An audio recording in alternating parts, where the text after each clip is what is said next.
Os afetos na vida, a intensidade no viver e o sentido para a vida. Pontos de reflexão durante anos, mas também perante uma situação limite. É no jardim da Casa de Saúde da Idenha que se desenvolve a conversa sobre a unidade de cuidados paliativos. Quando o sintoma físico está controlado, nós podemos intervir, nomeadamente nas áreas comunicacionais, na área da relação interpessoal, na área do sentido de vida e da esperança, da espiritualidade, ou seja, há aqui toda uma, diria, se calhar, multifunção, que no fundo só uma equipa interdisciplinar nos consegue ajudar nesta resposta multifacetada que de facto é preconizada em cuidados paliativos, para que possamos intervir não na doença, porque isso é muito pouco, não é? Mas intervir na pessoa. A pessoa no centro de intervenção, com a limitação da doença, mas com todos os desejos, expectativas e sonhos que pode ter. A intervenção dos cuidados paliativos não é só aí, quando já não há os fármacos ou uma intervenção mais farmacológica para a diminuição do sofrimento físico, não é? A intervenção em cuidados paliativos começa muito antes. Começa por falarmos das coisas com o doente, com a família, por percebermos as suas expectativas, não é? Que sonhos é que tem esta pessoa? Eu só consigo ajudar aquela pessoa a perceber o quanto é importante ou o quanto foi importante na vida, e isso muitas vezes na proximidade da morte vem outra vez ao de cima, não é? A pessoa sentir-se bem com ela própria e perceber que construiu uma história, que deixa um legado à sua família, às pessoas que lhe são queridas. Tudo isto dá sentido à vida, mas para fazermos isso, efetivamente nós temos que abordar a pessoa e não se centrar apenas numa componente física, ou no mal-estar, ou no sofrimento físico. É muito mais. A nossa intervenção tem que ser muito mais dignificadora e muito mais ampla. Os cuidados paliativos são vistos pela maioria como um serviço onde se vai morrer. A religiosa aponta que doentes e familiares não têm acesso à informação. As famílias chegam-nos um bocadinho aqui com falta de informação, porque ninguém se sentou com elas e diz: vamos lá falar do que é que vocês estão a sentir, que dificuldade é que têm, como é que acham que poderíamos, em que é que acham que podíamos ajudar. Eu acho que isto é muito importante, ouvir a família, perceber, ou até o próprio doente, falar sobre estas coisas. Não se fala sobre a morte na sociedade atual, não é? Escondemos a morte. Os doentes passam por muitos processos burocráticos até lhes ser dada a opção dos cuidados paliativos. A religiosa aponta que se espera tempo demais. O que eu sinto é que estes tempos de espera, estas referenciações, as diferentes equipas que muitas vezes dentro de uma mesma estrutura não têm ligação, não falam, não pensam um bocadinho integradamente na pessoa, mas se centram no cuidado físico e na doença. E a pessoa fica um bocadinho esquecida. O tempo, dos dias às horas, pode fazer a diferença na escuta, na reflexão e até no silêncio necessário em cuidados paliativos. Em cuidados paliativos nós permitimos isso, espaços de escuta, de atenção, de silêncio também. Muitas vezes num contexto hospitalar não é possível, isto é óbvio, somos todos pressionados com o ter que cuidar de determinados doentes e determinadas necessidades em determinado tempo, tudo a correr, como já sabemos, não é? E depois a pessoa fica ali um bocadinho, se calhar, para segundo plano. Posso ter muito mais do que uma dor física. É uma dor de um afastamento de um filho que eu já não vejo há 15 anos e que gostava de me despedir. A alegria de se sentir perdoado, a alegria de se sentir em paz consigo próprio. Isto tem que haver tempo para fazermos isso e muitas vezes não existe. Com paixão, afetividade e tempo. Presenças diárias na unidade de cuidados paliativos da Casa de Saúde da Idenha. Nos cuidados paliativos da Casa de Saúde da Idenha, há vagas por preencher.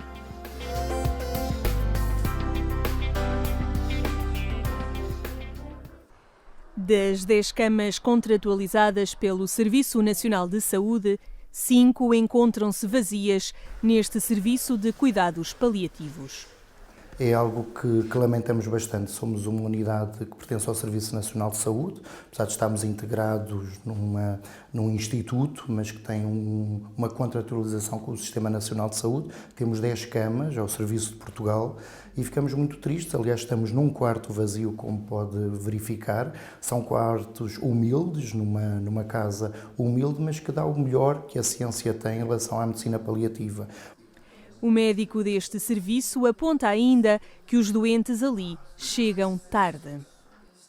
Chegam-nos doentes com muita raiva contra o sistema, contra a própria doença que têm, chegam-nos doentes muito desesperados, doentes embotados, doentes desmoralizados, há muito sofrimento. Neste caso, uma angústia mais definitiva, que é da terminalidade.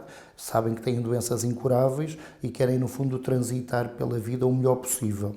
Gostariam de ter tempo para tomar algumas medidas, despedir-se de quem amam, fazer alguns projetos ou deixar escritos para o futuro, mas chegam em estadios muito avançados e é isso que nós lamentamos. Temos quartos vagos, provavelmente estes quartos estão, de certa forma, notificados, alguém há de vir para aqui se chegar a tempo. Também a falta de visão da medicina paliativa como uma parceira pode ser uma das razões que dificulta o processo de atribuição destes cuidados.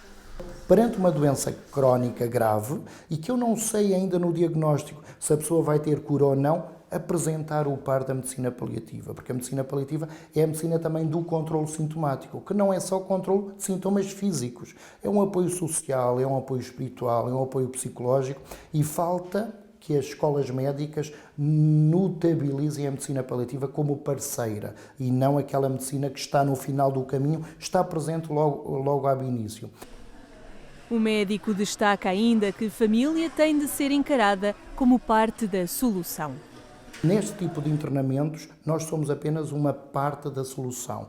Parte da solução é também a família. E nós dizemos que a família faz connosco uma aliança terapêutica, porque nós não trazemos a história de vida do outro. E é isso que é mágico na existência, não é? É criar afetos, criar pontos de conexão. Nós conectamos-nos ao outro, mas não somos a solução para o outro. Precisamos de famílias que tragam todo o contexto histórico e o mundo dos valores do outro e fazemos uma aliança terapêutica em que o outro é, sem dúvida, a figura essencial.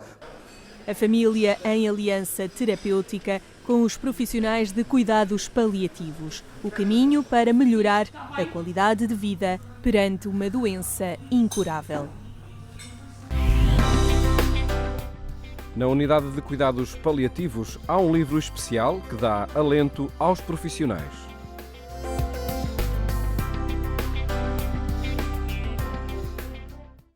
São muitas as páginas ali escritas, pintadas e até decoradas por familiares que quiseram deixar a sua marca. A enfermeira-chefe deste serviço dá a conhecer. Com alguns agradecimentos das pessoas que vão passando por aqui, daquilo que foi, do importante que foi ter uma equipa a trabalhar todas estas coisas. Acho que posso partilhar. Temos aqui alguém que dizia: venho por este meio agradecer imenso todo o cuidado prestado ao meu irmão.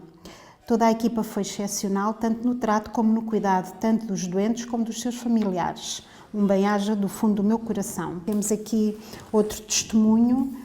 Com certeza é Deus que abençoa tão amorosa e digna profissão. Foram horas incansáveis de dedicação, de carinho, de atenção que dispensaram à nossa princesa. É difícil conseguir as palavras certas para traduzir o agradecimento que todos merecem. O vosso nome deveria ser escrito em letras douradas, desde os médicos, enfermeiras, enfermeiros, pessoal auxiliar, sem esquecer psicólogos e assistentes sociais. Quando nascemos, recebemos missões. A vossa é tornar o impossível menos doloroso, mais tranquilo e confortável, o que tão bem sabem fazer. Um dos segredos passa pela comunicação. Tanto quanto possível que haja aqui também uma comunicação aberta entre a família e o doente para que possa de facto haver aqui um processo, se for o caso de despedida, se não um processo que a comunicação esteja muito aberta e muito frontal entre todos, para que tudo o que exista de vida, não é, de processo de vida, para ser vivido da forma mais plena possível.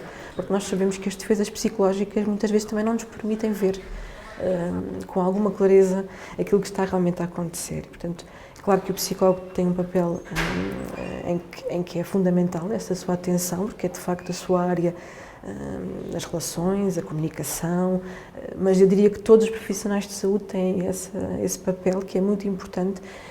A forma como se comunica desde o início num processo de doença faz toda a diferença na adaptação psicológica do doente e da família.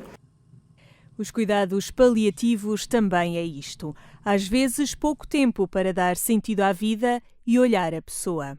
Aqui é mesmo dar o que podemos, controlar o sofrimento físico e disponibilizar-nos para aquilo que as pessoas precisarem, até no futuro, depois de saírem daqui, as famílias, se nos quiserem procurar. E os agradecimentos chegam também pelas redes sociais. Vi a minha mãe renascer nesta casa. Imobilizada numa cama, via voltar a ter apetite, a pintar, a fazer crochê, a ter tanta vontade de viver. O seu quarto tornou-se uma galeria de obras de arte, onde até os familiares de outros doentes pediam permissão para entrar e apreciar. Não imaginam o seu orgulho. Escrevo isto com lágrimas a escorrer por me lembrar da amabilidade, do carinho, da humanidade com que todos os funcionários, desde auxiliares, enfermeiros e médicos, tratavam a minha mãe. Nunca, mas nunca vi nada assim. O sentimento de impotência que sentimos por ver alguém que amamos neste estado é indescritível, mas saber que estava a ter os melhores cuidados acalmou muito o nosso coração. Estes agradecimentos compensam o dia-a-dia dos profissionais daquela casa. Dar qualidade de vida, possibilitar uma comunicação terapêutica e envolver a família. Realidades da Unidade de Cuidados Paliativos da Casa de Saúde da Idenha, em Sintra.